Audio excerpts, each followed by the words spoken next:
اعوذ باللہ من الشیطان الرجیم بسم اللہ الرحمن الرحیم وَلَقَدْ نَصَرَكُمُ اللَّهُ بِبَدْرٍ وَأَنْتُمْ أَذِلَّةٌ فَاتَّقُوا اللَّهَ لَعَلَّكُمْ تَشْكُرُونَ۔ گزشتہ آیات میں صبر اور تقوی کی اہمیت کا بیان، یہاں سے اللہ تبارک و تعالی غزوہ بدر کا ذکر فرمانے کہ غزوہ بدر میں مسلمانوں کو باوجود تعداد کی کمی کے، اسباب کی کمی کے، جو فتح حاصل ہے اس کا بنیادی سبب صبر اور تقوی ہی تھا۔ اسی کو اللہ تعالیٰ یہاں ذکر فرما رہے ہیں کہ اللہ تبارک و تعالیٰ نے تمہاری مدد کی بدر کے وقت، وانتم اذلہ، اور تم لوگ کمزور تھے، بے سر و سامان تھے، فاتقوا اللہ لعلکم تشکرون، اللہ سے ڈرو تاکہ تم شکر گزار بن جاؤ۔ اذ تقول للمؤمنین الن یکفیکم ان یمدکم ربکم بثلاثۃ آلاف من الملائکۃ منزلین، کہ جب تم کہتے تھے اہل ایمان سے الن یکفیکم، یاد کرو اس وقت کو جب آپ کہتے تھے اہل ایمان سے کہ کیا تمہیں کافی نہیں کہ تمہارے پروردگار تمہاری مدد کریں 3000 فرشتوں سے منزلین، اتارے ہوئے، بلا ان تصبروا وتتقوا ویأتوکم من فورہم، کیوں نہیں اگر تم صبر کرو اور تقوی اختیار کرو، ویأتوکم من فورہم، اور وہ آپ پر اچانک حملہ کر دیں۔ ٹھیک ہے، یہ اشارہ ہے قرظ بن جابر کی طرف۔ غزوہ بدر غزوہ بدر کے وقت میں مشہور ہوا کہ مشرکین کی مدد کے لیے جو ہے نا ایک لشکر قرظ بن جابر بھی لے کر آ رہا ہے۔ ٹھیک ہے، تو اس صورت میں اللہ تبارک و تعالیٰ نے فرمایا وَيَأْتُوكُم مِّن فَوْرِهِمْ، یعنی وہ ناواقفیت میں اچانک تم پر کیا کر دیں، حملہ کر دیں، تو پھر کیا ہوگا، هَذَا يُمْدِدْكُمْ رَبُّكُمْ بِخَمْسَةِ آلَافٍ مِّنَ الْمَلَائِكَةِ مُصَوِّمِينَ، کہ تمہارے پروردگار تمہاری مدد کریں گے 5000 فرشتوں سے نشان زدہ، مصومین نشان لگے ہوئے۔ بعض حضرات نے کہا کہ مصومین جو ہے نا گھوڑوں کی صفت ہے، کہ وہ ایسے گھوڑوں پر ہوں گے جو گھوڑے کیا ہوں گے، نشان زدہ ہوں گے۔ وَمَا جَعَلَهُ اللَّهُ إِلَّا بُشْرَىٰ لَكُمْ وَلِتَطْمَئِنَّ قُلُوبُكُمْ بِهِ، اب یہ جو وعدہ ہے نا مدد کا، نصرت کا، اللہ تبارک و تعالیٰ نے نہیں بنایا اس کو آپ کے مگر آپ کے واسطے خوشخبری۔ ٹھیک ہے، وَلِتَطْمَئِنَّ قُلُوبُكُمْ بِهِ، اور تاکہ آپ کے دل اس کے ذریعے سے کیا ہو جائیں، مطمئن ہو جائیں۔ وَمَن نَّصْرُ إِلَّا مِنْ عِنْدِ اللَّهِ، مدد جو ہے نا وہ اللہ ہی کی طرف سے ہے، العزیز الحکیم، زبردست حکمت والے ہیں۔ تو غزوہ بدر میں بنیادی طور پر 3 وعدے کیے گئے غزوہ بدر کے وقت۔ سب سے پہلا وعدہ جو سورۃ انفال میں، ٹھیک ہے، وہ کیا ہے، 1000 فرشتوں کی، 1000 فرشتوں کو بھیجنے، انی ممدکم بِأَلْفٍ مِّنَ الْمَلَائِکَةِ مُرْدِفِینَ۔ ٹھیک ہے، پھر دوسرا وعدہ کیا گیا، یعنی 1000 فرشتے، کفار کے لشکر کی تعداد بھی 1000 تھی اس مناسبت سے۔ ٹھیک ہے، پھر دوسرا وعدہ کیا گیا 3000 فرشتوں کو، جیسے اس آیت میں کہ اللہ تبارک و تعالیٰ نے فرمایا کہ اگر آپ صبر اور تقوی کے دامن کو تھامے رکھیں گے تو ہم آپ کی مدد کریں گے 3000 فرشتے، یعنی 3000 فرشتوں میں ایک نفسیاتی اشارہ اس طرف تھا کہ جو کفار کا لشکر ہے اس سے 3 گنا زائد تعداد میں ہوں گے۔ پھر جب یہ بات مشہور رہی کہ قرظ بن جابر بھی ایک لشکر لے کر آ رہا ہے کفار کی مدد کے لیے، تو اس وقت اللہ تبارک و تعالیٰ کی طرف سے پھر یہ بشارت دی گئی، کتنی، 5000 فرشتوں کی مدد کی۔ البتہ اس میں اختلاف کہ تیسرا وعدہ جو ہے اس میں جو ہے نا پورا ہوا ہے نہیں ہوا، اس میں اختلاف ہے۔ بعض حضرات نے کہا کہ چونکہ یہ مشروط تھا کس کے ساتھ، شرط کے ساتھ۔ شرط کیا تھی، وَيَأْتُوكُم مِّن فَوْرِهِمْ، کہ وہ جب ایک دوسرا لشکر آنے والا وہ تم پر حملہ کر دے، تو وہ جب شرط نہیں پائی گئی تو یہ وعدہ بھی نہیں پائے گا۔ کیونکہ بعض حضرات نے کہا کہ یہ وعدہ پورا ہوا ہے، ٹھیک ہے، کیونکہ اس شرط کے ساتھ جو تھا نا وہ مشروط نہیں، ٹھیک ہے، وہ تو اس میں اختلاف۔ باقی غزوہ بدر میں فرشتوں کا آنا یہ تو بہت سے صحابہ کی روایات ہیں اس حوالے سے۔ لِيَقْطَعَ طَرَفًا مِّنَ الَّذِينَ كَفَرُوا أَوْ يَكْبِتَهُمْ فَيَنقَلِبُوا خَائِبِينَ، تاکہ اللہ تبارک و تعالیٰ کیا کر دیں، کفار کی ایک جماعت کو ہلاک کر دیں یا خار کر دیں، فَيَنقَلِبُوا خَائِبِينَ، اور وہ لوٹیں رسوا ہو کر۔ اب یہاں پر جو او ہے نا، یہ کس کے لیے نہیں ہے؟ تردید کے لیے نہیں ہے کہ یا تو ان کو ہلاک کریں یا ان کو ذلیل و خوار کریں، تو او تردید کے لیے نہیں، یا ایسا ہو یا ایسا ہو، بلکہ او یہاں پر تقسیم کے لیے۔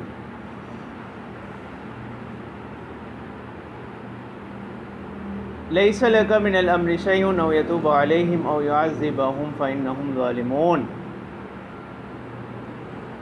ٹھیک ہے، اب یہاں پر آپ صلی اللہ علیہ وسلم کو خطاب کیا جا رہا ہے۔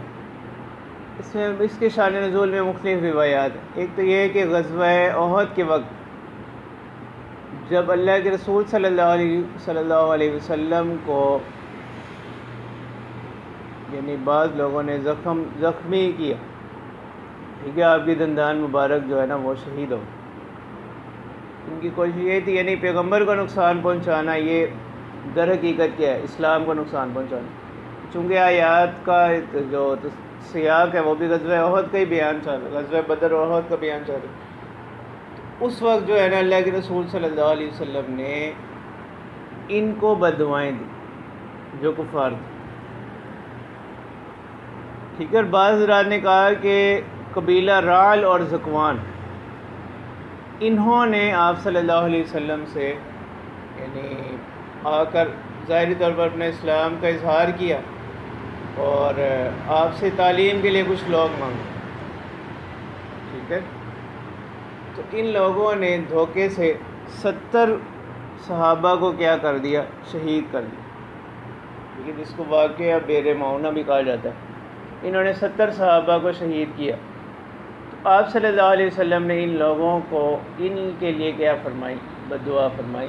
تو اب اللہ تبارک و تعالیٰ آپ صلی اللہ علیہ وسلم سے فرمانے ہیں کہ یعنی آپ کو یہ چیز مطلب آپ ایسا نہ کریں، اگرچہ آپ صلی اللہ علیہ وسلم کا یہ جو فعل تھا وہ بھی اس وجہ سے ہی تھا کہ ان کی اسلام دشمنی کی وجہ سے، تو اللہ تبارک و تعالیٰ نے اس سے منع فرمایا کہ ممکن ہے کہ ان میں سے کچھ لوگ جو ہے نا وہ کیا کریں، آگے چل کر ایمان لیں۔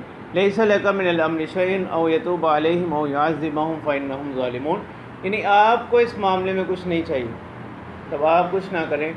او یتوب علیہم مطلب یہ کہ اللہ کے بندے ہیں، اللہ تعالیٰ چاہے تو ان کو معاف کر دیں، او یعذبہم یا ان کو عذاب دیں، فانہم ظالمون، بس بے شک یہ لوگ کیا ہیں؟ ظلم کرنے والے ہیں۔ البتہ آپ ان کو ان کے حق میں جو ہے نا بددعا نہ کریں، کہ ممکن ہے ان میں کچھ لوگ جو ہے نا وہ کیا کریں؟ ایمان لیں، ٹھیک ہے۔ یہ اس کا تعلق کس کے ساتھ ہے؟ تکوینیات کے ساتھ۔ یہ دو چیزیں نا، ایک تشریعات، پیغمبروں کا جو تعلق ہوتا ہے وہ تشریعی چیزوں کے ساتھ، تو آپ صلی اللہ علیہ وسلم کا ان کے حق میں بددعا فرمانا وہ امور تشریعہ کی بنیاد پر تھا کہ ان کی اسلام دشمنی کی وجہ سے، اور اللہ تبارک و تعالیٰ کا اس سے منع فرمانا وہ تکوینیات کی بنا پر کہ ممکن ہے ان میں سے بعض لوگ کیا کریں، آئندہ چل کر وہ ایمان لیں، ٹھیک ہے۔ جیسے حضرت موسیٰ اور خضر علیہ السلام کے قصے میں ہے، اس میں بھی یہی چیز ہے، ٹھیک ہے۔ اب حضرت موسیٰ علیہ السلام کا بار بار اعتراض کرنا وہ کس بنا پر تھا؟ تشریعات کی بنا، ان کے پاس شریعت کا علم، اور حضرت خضر علیہ السلام کو جو علم دیا گیا وہ تکوینیات کا علم، ٹھیک ہے۔ جیسے آگے پھر انہوں نے اس کی حکمتیں بھی ذکر فرمائی، وَلِلَّهِ مَا فِي السَّمَاوَاتِ وَمَا فِي الْأَرْضِ، اور اللہ ہی کے لیے جو کچھ آسمانوں میں ہے اور زمین میں، يَغْفِرُ لِمَن يَشَاءُ وَيُعَذِّبُ مَن يَشَاءُ، کہ اللہ تعالیٰ جس کو چاہے مغفرت فرمائے، معاف فرما دیں، وَيُعَذِّبُ مَن يَشَاءُ، اور جس کو چاہیں عذاب دیں، سزا دیں، وَاللَّهُ غَفُورٌ رَحِيمٌ، اللہ تبارک و تعالیٰ بخشنے والے مہربان ہیں، مہربانی کرنے والے ہیں۔ یا ایھا الذین آمنوا لا تأکلوا الربا اضعافا مضاعفا، ٹھیک ہے۔ اب بیان تو چل رہا تھا کس کا؟ صبر اور تقوی کی اہمیت کا، اسی ضمن میں بدر و احد کے واقعات ذکر کیے گئے۔ اب یہاں درمیان میں آیت ربا کو ذکر کر دیا۔ بعض حضرات نے کہا کہ یہ یعنی اس کا کوئی ربط نہیں ہے ماقبل کلام سے. اور ٹھیک ہے، پھر اللہ تعالیٰ کی شان جو ہے مطلب وہ ان چیزوں کے پابند نہیں، اور نہ ہی قرآن پاک کوئی ایسی کلام ہے کہ مربوط کلام ہو. ٹھیک ہے، بعض حضرات نے کہا کہ ان کا ربط ہے گزشتہ آیات کے ساتھ. وہ یہ کہ گزشتہ آیات میں صبر اور تقوی کی اہمیت کو بتلایا گیا. ٹھیک ہے، اور صبر اور تقوی میں ایک بڑا تعلق کس کے ساتھ ہے؟ انسانی رزق کے ساتھ، کہ اس کی بنیاد اور جڑ کیا ہے؟ عقل حلال. اس مناسبت سے یہاں پر کیا کیا گیا؟ سود کا ذکر آ گیا کہ یہ چیز کیا بنے گی؟ رکاوٹ بنے گی کس میں؟ تقوی کے حصول. اس لیے کہ تقوی کی بنیاد کس پر ہے؟ عقل حلال پر. اور سود جو ہے نا وہ کیا ہے؟ حرام. ایک تو یہ. دوسری بات یہ ہے کہ مسلمانوں کو صبر اور تقوی کی اہمیت بتلائی جا رہی ہے کہ اصل کامیابی کی بنیاد اور مدار جو ہے نا وہ کس پر ہے؟ صبر اور تقوی پر ہے، نہ کہ مال و دولت کی کثرت. ٹھیک ہے، اس وجہ سے یہاں ربا کی مذمت کی گئی.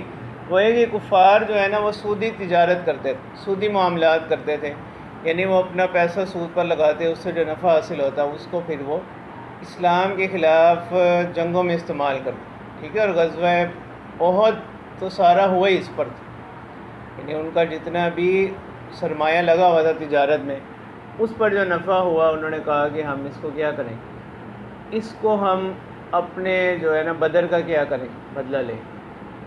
اب اس سے مسلمانوں کو منع کیا جا رہا ہے کہ وہی یہ نہ سمجھیں کہ ہم بھی کیا کریں، یعنی مال و دولت کی کثرت کے ذریعے سے اپنے دشمنوں پر فتح پائیں. ایسا نہ سوچیں. اور دوسرا یہ کہ یہ جو کفار سودی معاملات کرتے تھے، اور اس میں تقریباً مکہ کے ہر گھر کا پیسہ لگا ہوا. ٹھیک ہے، تو یہ پیسہ صرف کس پر نہیں تھا؟ یہ کسی ضرورت کی بنا پر نہیں. تو یہ سارا کس لیے تھا؟ تجارت کے لیے تھا. ٹھیک ہے، تو اس سے بھی معلوم ہو گیا کہ قرآن پاک نے جس سود کو حرام قرار دیا، احادیث نے جس سود کو حرام قرار دیا، وہ کیا ہے؟ مطلق ہے. ٹھیک ہے، اس میں یہ قید لگانا کہ جیسے آج کل بھی بہت سے لوگ کہتے ہیں کہ جو ہے نا وہ کس ایک شخص کی ضرورت ہے. ٹھیک ہے، زید کی ضرورت ہے، وہ بکر کے پاس قرض لینے چلا گیا. اب وہ اس ضرورت کا فائدہ اٹھائے اور اس پر جو ہے نا اس سے کہے کہ میں 6 مہینے بعد پیسے واپس لوں گا لیکن اتنا اضافہ لوں گا، تو وہ بھی کہتے ہیں کہ یہ ظلم ہے. ٹھیک ہے، کسی کی ضرورت اور مجبوری کا فائدہ اٹھانا. لیکن اگر کوئی تجارت کے لیے سود لیتا ہے، تجارت کے لیے کسی سے قرض لے، تو اس پر نفع لینا، اس میں کوئی مذمت یا قباحت نہیں. ٹھیک ہے، لیکن یہ تصور صحیح نہیں. قرآن نے جس سود کو حرام قرار دیا وہ کیا؟ مطلق ہے. چاہے وہ عام استعمال کے لیے ہو، صرفی سود جسے کہا جائے، صرف یعنی استعمال کی چیزوں میں، اور چاہے وہ کیا ہو، تجارتی سود ہو. دونوں طرح کا سود جو ہے نا حرام، اور دونوں طرح کا سود اس وقت میں رائج تھا. ٹھیک ہے، یعنی اس وقت میں تجارت کی شکلیں ہوتی تھیں، یعنی اسی کا جدید دور میں وہی کمپنی بن گئی ہے، وہی بینک بن گئی. تو پہلے یہی چیزیں ہوتی تھیں. تو تجارتی سود بھی اس وقت میں تھا.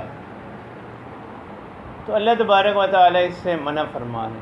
تو یہ ربط ہے اس آیت کا گزشتہ آیات کے ساتھ. اور یہاں پر منع کیا جا رہا ہے، اللہ تبارک و تعالیٰ فرمان ہے یا ایھا الذین آمنوا لا تأکلوا الربا اضعافا مضاعفا، کہ اے وہ لوگوں جو ایمان لے کر آئے، مت کھاؤ سود. ٹھیک ہے،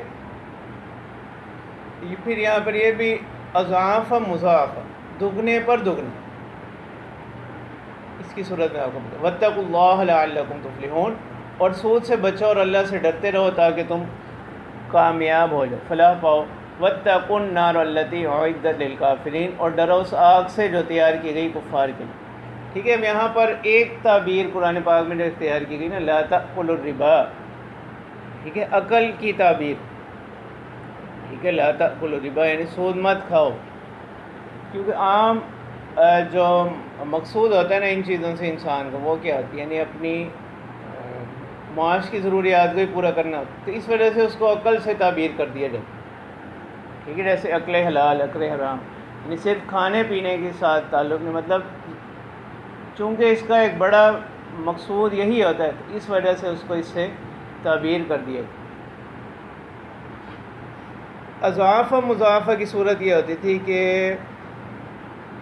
زمانہ جاہلیت میں یہ ہوتا ہے کہ ایک شخص نے کسی سے قرض لیا مثلا 3 مہینے کی مدت، اب 3 مہینے تک وہ ادا نہیں کر سکا، تو وہ کیا کرتا، اس پر جو اضافہ ہونا تھا نا، مثلا اس نے کہا کہ آپ نے 3 مہینے بعد جو ہے نا 1200 روپے دینے 1000 کے اوپر، اب وہ 3 مہینے بعد نہیں دے سکا، اب اس نے کہا کہ آپ نے کیا کرنا ہے، اب وہ 1200 کو راس المال میں شامل، 200 جو اوپر اضافہ ہوتا اس کو راس المال میں شامل کر دیتے، پھر اس پر نئی شرح لگاتے، سمجھا گئی؟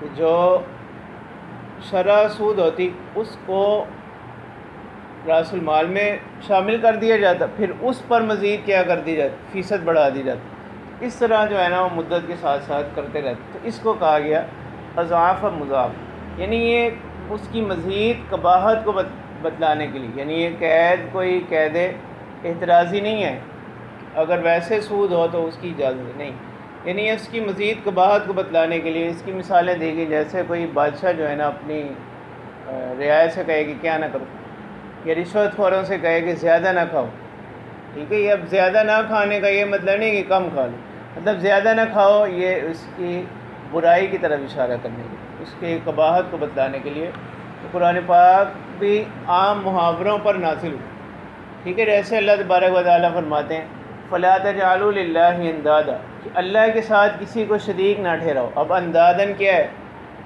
جمع کا صیغہ نا، اور جمع کا اقل فرد کتنا ہوتا ہے، ٹھیک ہے، 2 3، ٹھیک ہے، اب اس کا یہ مطلب نہیں کہ ایک شریک بنا لو، 2 شریک بنا لو، ٹھیک ہے، عربی میں جمع کا اقل فرد کتنا ہوتا ہے، 3 ہوتا ہے، تو یہ کس کے لیے، فَلَا تَجْعَلُوا لِلَّهِ اندادن میں جس طرح شرکاء کی نفی ہے، اسی طرح کس کی بھی نفی ہے، ایک شریک کی بھی نفی ہے، اسی طرح یہاں پر لا تأکلوا الربا اضعافا مضاعفا، تو اضعافا مضاعفہ کی قید جو ہے نا وہ کس کے لیے،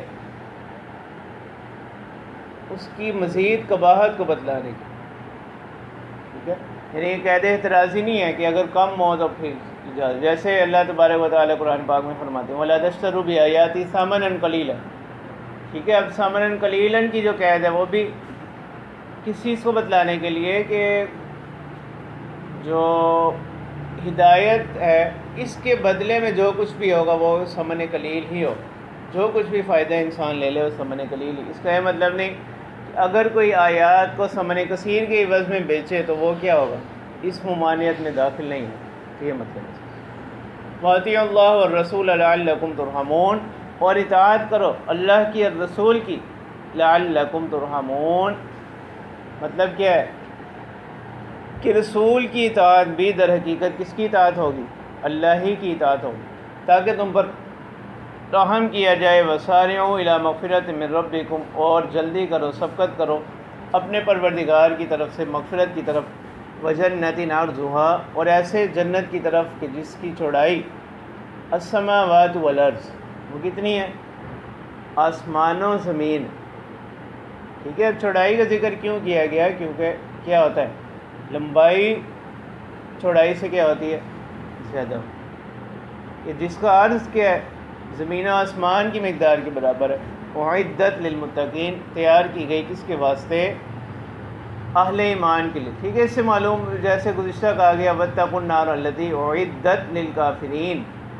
اس سے اہل سنت کے عقیدے کی تائید ہوتی ہے، وہ کیا، اہل سنت کا عقیدہ یہ کہ جنت اور جہنم جو ہے نا وہ کیا ہیں، مخلوقاتان موجودان، کہ جنت اور جہنم جو ہے نا وہ کیا کر دیے گئے، پیدا کر دیے گئے، اور وہ کیا ہے، موجود، یعنی یہ کوئی تصوراتی چیزیں نہیں۔ الذین ينفقون فی السراء والضراء والکاظمین الغیظ والعافین عن الناس واللہ یحب المحسنین، اللہ تبارک و تعالیٰ فرماتے ہیں کہ متقین وہ لوگ ہیں جو خرچ کرتے ہیں کس میں، فی السراء والضراء، یعنی راحت کی حالت، خوشی کی حالت میں، والضراء، اور تنگی کی حالت میں، والکاظمین الغیظ، اور غصے کو پی جانے والے، والعافین عن الناس، اور لوگوں کو معاف کرنے والے ہیں، واللہ یحب المحسنین، اللہ تبارک و تعالی پسند کرتے ہیں کس کو، نیکوکاروں۔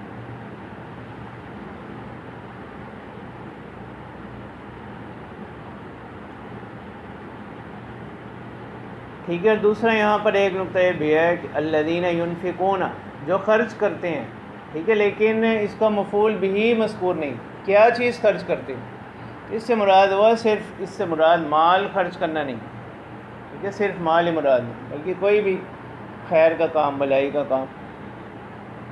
والذین اذا فعلوا فاحشۃ او ظلموا انفسهم ذکروا اللہ فاستغفروا لذنوبهم، اور انہی متقین کی ایک صفت یہ ہے کہ جب وہ کیا کر لیں، فعلوا فاحشۃ، کسی گناہ کا ارتکاب کریں، کسی برائی کا ارتکاب کریں، او ظلموا انفسهم، یا اپنے نفسوں پر کوئی ظلم کر لیں، ذکروا اللہ، تو فوراً کیا کرتے ہیں، اللہ کو یاد کرتے ہیں، فاستغفروا لذنوبهم،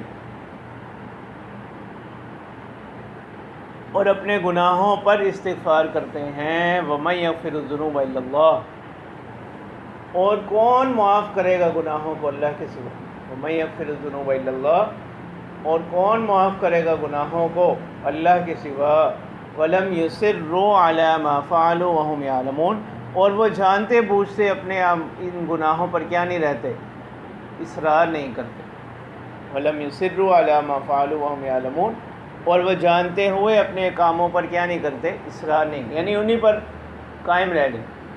ٹھیک ہے، تو اس سے معلوم ہوا کہ وہ گناہ جو صغیرہ گناہ بھی اصرار کے ساتھ کیا بن جاتا ہے، کبیرہ گناہ بن جاتا ہے۔ ٹھیک ہے، عام حالات میں ان کی شان یہی ہے کہ جب بھی ان سے کوئی گناہ سرزد ہو تو یہ فوراً کیا کرتے ہیں، استغفار کرتے ہیں، اللہ تعالیٰ کی طرف رجوع کرتے ہیں۔ ٹھیک ہے، باقی پھر بندہ جو ہے نا وہ کہ کمزور ہے، اگر پھر بھی اس سے گناہ سرزد ہو جائے تو دوبارہ کیا کر لے، توبہ استغفار کر لے۔ ٹھیک ہے، یعنی توبہ صحیح نیت کے ساتھ ہو، اس عزم کے ساتھ ہو کہ وہ آئندہ گناہ نہیں کرے۔ ٹھیک ہے، جو توبہ کی شرائط، ایک تو یعنی ندامت کا اظہار کرنا، ٹھیک ہے، جو کچھ گزر گیا اس پر یعنی اس سے معافی، اور آئندہ کے لیے گناہوں سے بچنے کا پختہ عزم کرنا۔ ٹھیک ہے، اگر پھر بھی گناہ سرزد ہو جائے تو دوبارہ کیا کر، توبہ کر۔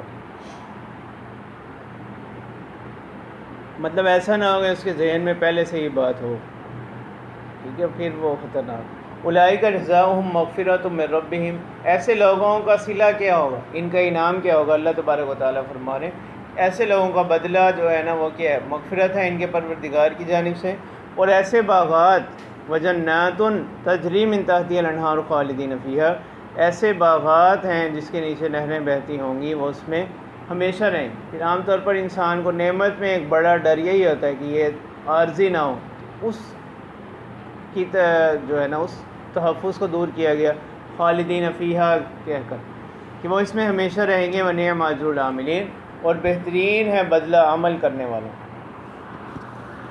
چلیں بس اس کو